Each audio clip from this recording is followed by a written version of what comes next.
네, 주점들 반갑습니다. 드레두즈입니다. 자, 알테오젠 같이 한번 보도록 하겠습니다. 오늘 좀 밀어 올려주나 했더니 다시 말려 내려가면서 약보합세는 아니고 강보합세로 마무리가 됐죠. 이 부분에서 또 우리 주주분들 밀려 내려가다 드디어 올라가나 했더니 이거 힘이 부족하네. 이거 끝났네라고 생각하실 수도 있을 것 같은데 전 항상 알테오젠에 대해서 말씀을 드릴 때 우리가 지금 매도할 이유는 없다고 말씀을 드려요. 지금까지 알테오젠 같은 경우 요 추세 라인을 타고 유려하게 올라왔단 말이죠. 요럴 때 한번 미끄러졌던 그런 경험은 있지만 결국 다시 한번 반등 가져가면서 아주 급한 기울기 만들어가면서 상승을 가져갔단 말이죠. 그럼 지금도 우리가 오히려 기회다라고 보시면 될 것 같고 42만 원까지가 우리가 좀 봐야 한다라고 말씀을 드렸었죠. 요때 요 구간하고 조금 위험하다 싶은 라인이 요 구간 40만원 구간 여기까지 밀려 내려가는 게 아닌 이상 우리가 좀 걱정할 필요 없다라고 말씀을 드리고 싶고 충분히 다시 한번 요 채널 안으로 말아 올리면서 급등의 추세에 만들어갈 수 있으니까 주주분들 너무 걱정하지 마시라는 말씀 먼저 드리고 싶습니다. 어제 영상에서는 제가 지금 요 소송에 관한 얘기들 뭐에 소송이 걸렸고 뭐 때문에 이 소송이 위험한지 안 위험한지 우리가 신경 쓸 필요가 없는 이슈였다라는 부분 제가 확실하게 좀 짚어드렸던 것 같아요. 그렇다면 오늘은 좀 자세히 말씀드릴 부분이 코스피 이전 요 코스피 이전에 대해서 한번 같이 뜯어보도록 할 테니까 좀 중요한 내용이죠. 이 부분 여러분들 숙지하셔서 많은 수익 얻어 가셨으면 좋겠습니다. 구독과 좋아요 그리고 여러분들 댓글까지 한 번씩 부탁드리면서 영상 시작해 보도록 하겠습니다. 자, 일단 코스피 이전은 확정이 됐습니다. 그죠? 코스피 이전은 확정이 됐고 이제 심사가 나온 거죠. 심사. 야, 니네 코스닥에서 코스피로 넘어올 만큼 규모가 돼, 니네 매출이 나와, 니네 운영이 탄탄해라는 요런 심사 과정이 필요한데 이거는 무슨 요건이 필요한지 그리고 알테오젠이 확실하게 코스피로 넘어갈 수 있는지 좀 보시려면 요거를 좀 보실 필요가 있어요. 근데 내용이 좀 많죠. 엄청 많아요. 요거를 하나하나 다 뜯어보실 만한 시간은 없으실 것 같으니까 간단하게 좀 요약을 해드리자면 자, 일단 가장 중요한 게 규모. 자기 자본, 그러니까 회사에 있는 돈이 300억 이상이냐, 그리고 상장되는 주식수가 100만 주 이상이냐, 그리고 시가총액이 1조를 넘느냐, 영업한 지가 3년이 넘었느냐, 뭐 이런 것들을 좀 보거든요. 근데 알테오젠은 여기서 무조건 통과죠. 무조건 통과고, 뭐 유통 비율이 많이 있느냐, 이 변동성이 어느 정도 규칙성 안에 있느냐, 이런 것도 좀 보는데 이 변동성이라니까 약간 걸리죠. 지금 이 등락폭이 좀 크고 바이오주다 보니까 계속해서 이런 식으로 움직이고 있기 때문에 변동성이 좀 큰 거 아닌가라고 하지만 이 변동성이란 거는 막 진짜 우리가 뭐 동전주라고 하는 것들 있죠. 막 갑자기 내려 바뀌었다가 막 갑자기 올라갔다가 하루 안에서도 이 변동성을 엄청나게 심하게 가져가는 그런 부분에 대해서 말을 하는 거고, 물론 이런 게 반복이 된다라고 한다면 좀 위험하겠죠. 하지만 어느 정도 예전 범위 내에 있다라고 보시면 될 것 같은데 걸리는 거는 하나입니다. 그 지배 구조가 어떻게 돼 있냐. 그러니까 요 이사회가 내부에만 구성이 되는 게 아니라 외부 이사회도 존재하느냐. 그러니까 이 회사 밖에서 객관적으로 바라보면서 운영이 가능하느냐를 좀 보는 거예요. 사회이사라 그러죠. 사회이사.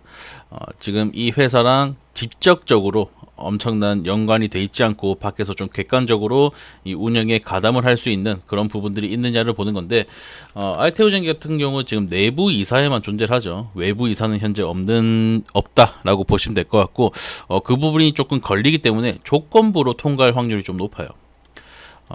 조금 지금 이 상태로 간다면 조건부로 통과할 확률이 높고, 물론 그 이전에 준비를 해놓겠죠. 사회 이사를 뭐 임명을 한다든지 아니면 외부 이사회를 운영을 한다든지 이런 식으로 점점 운영 구조에 대해서 조금 바꿔 나갈 예정인데 이런 소식들이 뜰 때마다 어떻게 되겠어요? 코스피 이전 되겠구나 하면서 급등의 흐름이 기대가 되는 이런 부분이죠. 자, 우리가 어떤 종목에 관해서 리스크를 지고 있다. 근데 이 리스크가 충분히 해결 가능한가? 지금 이 종목 그리고 이 기업에서 이 리스크를 해결하려고 움직일 가능성이 있는가, 그리고 이 움직임을 보이고 있는가라고 생각을 해본다면 이 리스크를 우리가 지고 있을 때는 물론 하방에 대한 압력이 있겠죠. 근데 이 리스크를 해소를 했다라고 한다면 이건 상승에 대한 모멘텀이 되는 거죠. 그렇기 때문에 지금 리스크가 조금 있다는 식으로 말씀은 드렸지만 결국 알테오젠에서 코스피로 이전을 할 거다라고 했다면 얘네가 이걸 모를 리가 없겠죠. 이 바보들도 아니고 이걸 모를 리가 없기 때문에 이 부분에 대한 이미 해결책은 마련이 돼 있을 거고 리스크가 해소가 될 때마다 어떻게 주가의 상승 모멘텀이 될 것이다라고 말씀을 드리는 거예요. 아시겠죠? 추가적으로 코스피 이전할 때 좀 살펴보는 게 뭐 회계 뭐 요 부분은 우리가 알 수가 없겠지만 알테오젠처럼 이렇게 큰 기업에서는 회계 뭐 허투루 할 리는 없겠죠. 이 부분도 우리가 무시하면 될 것 같고, 자 매출 구조가 좀 탄탄한가? 그러니까 이게 지속이 가능하냐를 좀 물어보는 거예요. 어떤 단발성 매출로 먹고 사는 거냐, 아니면 이게 지속적으로 매출이 들어오게 되면서 이 기업 자체가 우상향을 그려가면서 성장을 할 것인가를 좀 보는 거죠. 보통 바이오 종목이라고 한다면 이 신약 개발, 특히 신약 개발에서는 이 부분에서 아주 크게 걸리죠. 야 이거 니네 개발 못하면 어떡할 건데, 임상 통과 안 되면 어떡할 건데 라는 얘기가 무조건 나오게 돼 있는데, 알테오젠 지금 어때요? 라이센스 아웃을 이제 머크 비롯해서 엄청나게 많은 회사들과 진행을 하고 있죠. 그에 따라서 로열티를 받을 것이고, 로열티뿐만 아니라 자체 생산을 통해서도 매출을 만들어갈 수 있기 때문에 우리가 신경 쓸 필요 없다. 자, 지금 걸리는 게 거의 하나도 없다, 그죠? 걸리는 게 거의 없다라고 보면 될 것 같고, 뭐 사회이사도 임명하면 끝이고, 요 부분도 충분히 쇼부 가능한 부분으로 보인다. 자, 그렇다면 코스피 이전에 대한 움직임이 이제 내년부터 나오기 시작할 텐데, 지금 이전 상장하자, 임시주총에서 이전 상장하자라고 표결 완료되고 확정이 났죠. 그러면 코스피에서 예비 상장 심사를 청구를 합니다. 그럼 아까 이렇게 줄줄줄줄 말씀드렸던 요 부분들에 대해서 이제 심사를 들어가는 거예요. 심사하고 나서 문제 없네라고 한다면 보통 한두 달? 한두 달 안에 좀 되는 편이고, 니네 이건 좀 고쳐라고 하는 이 조건부 통과를 한다라고 한다면 한 두세 달, 길면 세네 달 정도 걸릴 겁니다. 자, 그렇다면 지금 뭐 크게 문제가 있어 보이지 않기 때문에 두 달에서 세 달, 요 정도면 이제 통과가 될 것 같죠. 그러면 내년 1분기 동안 얘네가 어떻게 하겠어요? 코스피 이전에 대해서 뭐 준비 끝났다, 뭐 요 부분은 통과됐다, 요 부분은 뭐 조건부로 통과가 됐다라고 할 때 주가 상승의 모멘텀이 계속해서 나오겠죠. 근데 여기서 좀 주의를 해야 되는 게, 여러분께서 아시겠지만 코스피로 이전을 한다라고 하면은 일단 얻는 메리트가 뭡니까? 외인들의 시선을 받겠죠. 외인들은 이제 지수 거래를 하기 때문에 코스피라는 이 지수 자체에 대해서 거래를 좀 하기 때문에 누가 편입이 되고 누가 편출이 되고 이런 것들에 대해서 좀 민감을 하죠. 근데 외인들의 시선을 딱 받았을 때 이 알테오젠이라는 종목이 충분히 시가총액을 높여가면서 이 코스피에서 많은 비중을 차지하겠다라는 결정이 내려지면은 패시브 자금을 넣기 시작합니다. 요 부분도 우리가 한번 고려해 볼 필요가 있는 게, 시가총액이 현재 23조죠. 제가 이전에 이 키트로 나이스C로 인해서 충분히 30조 이상 규모로 성장이 가능하다라고 말씀드렸습니다. 그럼 30조 이상이면은 코스피에서 한 40위 아닌가? 30위 아닌가?로 들거든요. 30위 안에 든다라고 한다면 지수 거래에 충분히 영향을 줄 수 있는 부분이고, 그렇게 됐을 때 이 외인들의 패시브 자금 유입이 기대가 되는 부분이죠. 자, 패시브 자금을 왜 넣느냐? 얘는 지수 거래를 한다고 했다 그러죠. 자, 지수 거래를 할 때 어떤 종목에 패시브 자금을 넣어놓고 지수를 올려야겠다 한다면 어떻게 되겠어요? 더 추가적인 자금을 집어넣으면서 주가의 상승을 만들어내겠죠. 지수가 빠져야 한다라고 한다면 미리 넣어놨던 요 돈들을 갑자기 빼기 시작하면서 이 지수의 하락을 발생을 시킬 거예요. 그러기 위한 수동적인 자금이다라고 해서 패시브 자금이라고 하는 건데, 이것들은 이 옵션 만기일 말이 좀 꼬이네요. 선물 옵션 만기일이 아닌 이상 잘 안 움직입니다. 그렇기 때문에 얘네가 돈을 집어넣으려면 어디서 집어넣어야 된다? 하단, 추세 하단 혹은 요 주가의 저점, 요 부분에서 넣어야겠죠. 뭐 위에서 패시브 자금 집어넣었다가 갑자기 떨어지면 어떡해요? 아니면 위에서 집어넣는데 추가적으로 매수를 더 진행하려면 아주 부담스러운 자리가 되고, 아니면 주가를 내리기 위해서 매도를 했다가 이 주가가 추가적인 상승이 나왔을 때 다시 한번 집어넣기 좀 부담스러운 자리가 나올 수도 있겠죠. 대충 생각해도 그냥 밑에서 집어넣는 게 좋아 보입니다. 그죠? 그렇기 때문에 이 패시브 자금을 유입시키기 위해서 계속해서 찍어 누르는 요런 행동을 지속적으로 하게 되는데, 지금 너무 좋은 명분들이 나왔잖아요. 야 소송 위험하지 않냐? 라고 하면서 돈을 빼고, 이때도 야 특허 무효 소송이래, 알테오젠한테 직접 걸렸대, 야 이거 위험해 이러면서 돈을 좀 빼는 거죠. 돈을 빼면서 주가를 미리 낮춰놓고 코스피 이전에 대한 본격적인 움직임이 나올 때 패시브 자금을 집어 넣어놓고 밀어 넣어놓고 어떻게 주가를 점점 끌어올리기 시작할 거다. 왜? 지수 거래에 영향을 주기 위해서. 무슨 말인지 아시겠죠?